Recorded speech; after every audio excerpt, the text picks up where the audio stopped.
Hello guys and welcome to the channel.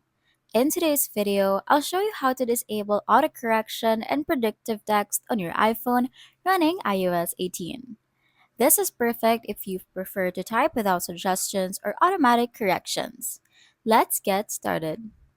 First, open the Settings app on your iPhone. Scroll down and tap on General.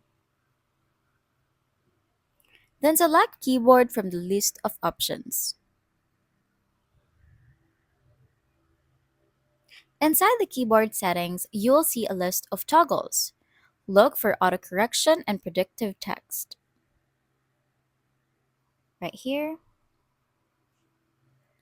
To disable them, simply toggle both options off.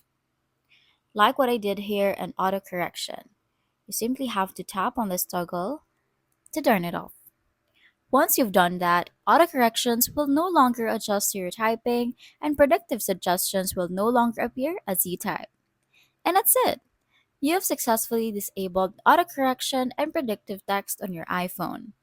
If you found this tutorial helpful, don't forget to like, subscribe, and hit the bell for more iOS tips and tricks.